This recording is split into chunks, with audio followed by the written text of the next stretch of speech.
வணக்கம். Welcome to Gija's kitchen. இன்றைக்கி நம்ம பார்க்க போகிற ரெசிபி ஒரு பாவக்காய் பொரியல் தான் பார்க்க போகிறோம். ரொம்ப சிம்பிளான பாவக்காய் பொரியலுங்க. புதுசாக ட்ரை பண்ணுற கூட ட்ரை பண்ணி பார்க்கலாம். இந்த பாவக்காய் பொரியல் ரொம்ப கசப்புலாம் இருக்காது. நல்லாயிருக்கும் அந்த பாவக்காய் பொரியல். அதுமாரி ரசம் சாதம், சாம்பார் சாதம் எல்லாத்துக்கும் தொட்டுன்னு சாப்பிடுவோம். ரொம்ப சூப்பராக இருக்கும்.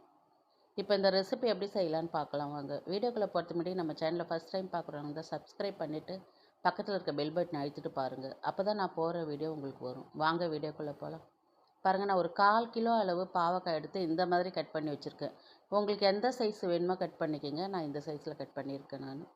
நீங்கள் இன்னும் பொடி பொடியாக கூட கட் பண்ணிக்கலாம் நீங்கள். இப்போ இதுக்கு ஒரு வெங்காயம், நல்லா பெரிய வெங்காயமாக எடுத்து வச்சுருக்கிறேன். ஒரு 5 பல்லு பூண்டு எடுத்து பொடி பொடியாக கட் பண்ணி வச்சுருக்கிறேன்.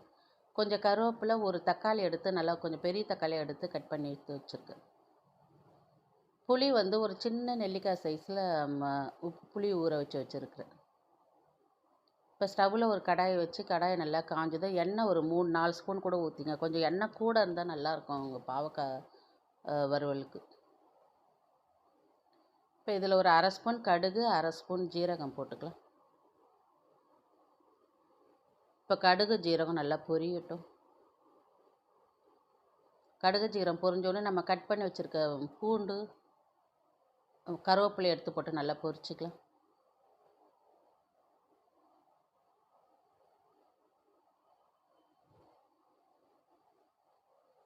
பாருங்கள், நல்லா கொஞ்சம் பொரிஞ்சு வந்துருச்சு பாருங்கள் கருவேப்பிலையும் பூண்டும். இப்போ நம்ம வெங்காயம் தக்காளி ரெண்டும் ஒன்றாவே போட்டுக்கலாம். இப்போ வெங்காயம் தக்காளி கொஞ்சம் ரொம்ப வதங்க தேவையில்ல. ஒரு பாதி அளவு வதங்கினா போதும். நம்ம பாவக்காய் போட்டு வதக்கிக்கலாம்.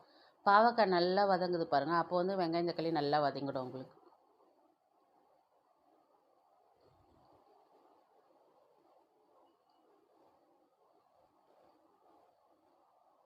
பாருங்கள், வெங்காயம் தக்காளி ஒரு பாதி அளவு வதங்கி வந்திருக்குது. இப்போ நம்ம பாவக்காய் எடுத்து போட்டுக்கலாம்.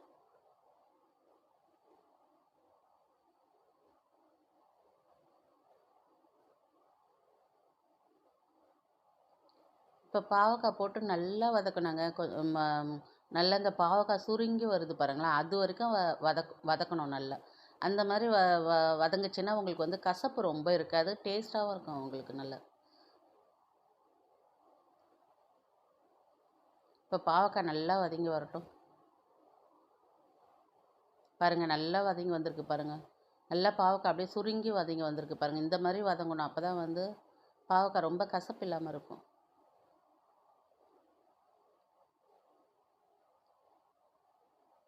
இப்போ பாவக்காய் நல்லா வதக்கிட்டோம் பாருங்கள். இப்போ மிளகாய்த்தூள் நான் ஒரு 1.5 ஸ்பூன் எடுத்து வச்சுருக்கிறேன். ஒரு 1/2 ஸ்பூன் மஞ்சத்தூள் எடுத்து வச்சுருக்கிறேன் நான். மிளகாய்த்தூள் நீங்கள் உங்கள் காரத்துக்கு ஏற்ற மாதிரி பார்த்து போட்டுக்குங்க. இப்போ மிளகாய்த்தூளும் மஞ்சத்தூளும் போட்டு நல்லா வதக்கிக்கலாம்.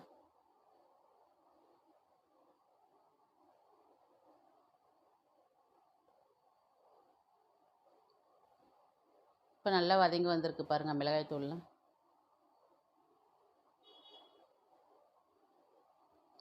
இப்போ நம்ம புளி ஊற வச்சுருக்கோம் பாருங்களா, அதுக்கு அரைச்சி ஊற்றிக்கலாம். இப்போ உங்களுக்கு புளிப்பு எவ்வளோ டேஸ்ட்டு வேணுமோ அந்த மாதிரி ஊற்றிக்குங்க. நான் இதில் ஒரு பாதி அளவு தான் ஊற்ற போகிறேன்.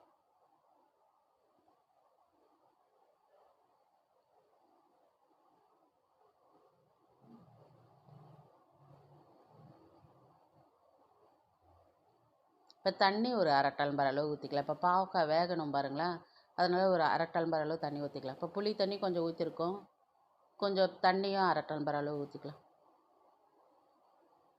இப்போ தட்டு போட்டு மூடி வச்சுக்கலாம். நல்லா பாவக்காய் வேகட்டும். உப்பு போட்டுக்கலாம். உப்பு நான் ஒரு 3/4 ஸ்பூன் அளவு தான் உப்பு போடுறேன். நீங்கள் உங்கள் டேஸ்ட்டுக்கு ஏற்ற மாதிரி பார்த்து போட்டுக்குங்க. உப்பு காரம் உங்களுக்கு எவ்வளோ தேவையோ அந்த அளவு பார்த்து போட்டுக்குங்க.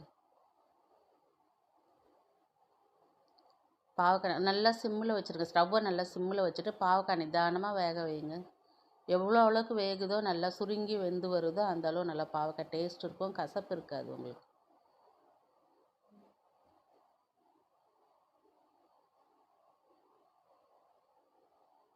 நல்லா கிளறி கொடுத்துட்டு 2 நிமிஷம் 3 நிமிஷத்துக்கு ஒரு டிப்பு நல்லா கிளறி கொடுத்து வேக வைங்க பாவக்காவை.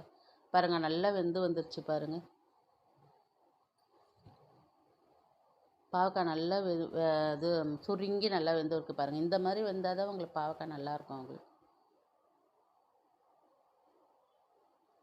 ரொம்ப டேஸ்டியாக இருக்கும் அந்த பாவக்காய். நல்லா ரசம் சாதம், பருப்பு சாதம், சாம்பார் சாதம் இதுக்கெல்லாம் தொட்டுன்னு சாப்பிட்றதுக்கு ரொம்ப சூப்பராக இருக்கும். அதுமாரி கீரை கடையில் பருப்பு கீரை, இப்போ அரைக்கீரைலாம் கடையிறோம் பாருங்களேன், அதுக்கெல்லாம் இந்த பாவக்காய் வச்சு சாப்பிட்டா ரொம்ப சூப்பராக இருக்கும்.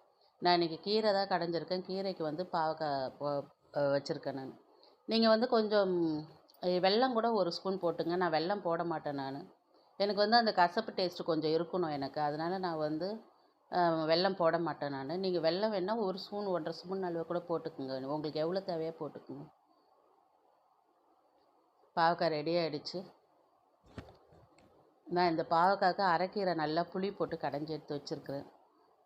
ரொம்ப சூப்பராக இருக்கும். கீரை கடையிலுக்கும் பாவக்காயும் ரொம்ப சூப்பராக இருக்கும். பாவக்காய் ரெடி ஆகிடுச்சு பாருங்கள். ரொம்ப சிம்பிளுங்க செய்கிறது. புதுசாக ட்ரை பண்ண கூட இந்த பாவக்காய் ட்ரை பண்ணி பார்க்கலாம். பாருங்கள், சாப்பாட்டில் சுட சுட சாப்பாட்டில் நல்லா நம்ம கடைஞ்சி வச்சுருக்க கீரை எடுத்து போட்டுக்கலாம். நல்லா கீரை இதுமாதிரி திக்காக கடைங்க. எப்போ கடைஞ்சாலும் நல்லா புளி போட்டு கடையும் போது இதுமாதிரி திக்காக கடைஞ்சி சாப்பிட்டிங்கன்னா நல்லா டேஸ்ட்டாக இருக்கும் உங்களுக்கு. இப்போ பாவக்காய் எடுத்து வச்சுக்கலாம்.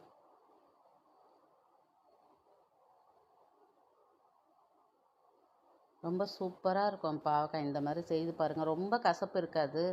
அப்படி உங்களுக்கு வந்து கசப்பு தெரிகிற மாதிரி இருந்ததுன்னா லைட்டாக இறக்கும்போது ஒரு ஸ்பூன் வெல்லம் போட்டு இறக்கிக்கணும்.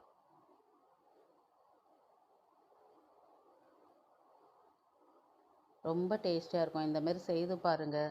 இதோட அளவில் நான் ஐபட்டில் கொடுக்குறேன், பார்த்துக்குங்க. இதே அளவோடு நீங்களும் செய்து பாருங்கள். இவ்வளோ நேரம் என் வீடியோ பார்த்துக்கு ரொம்ப நன்றி. இந்த வீடியோ பிடிச்சிருந்தா லைக் பண்ணுங்கள், ஷேர் பண்ணுங்கள், கமெண்ட் பண்ணுங்கள், சப்ஸ்கிரைப் பண்ணுங்கள். அப்படியே இந்த வீடியோ உங்கள் ஃப்ரெண்ட்ஸ் அண்ட் ஃபேமிலிக்கு ஷேர் பண்ணுங்கள். வீடியோ பார்க்குறவங்க லைக் பண்ணிவிட்டு வீடியோ பாருங்கள். வணக்கம்.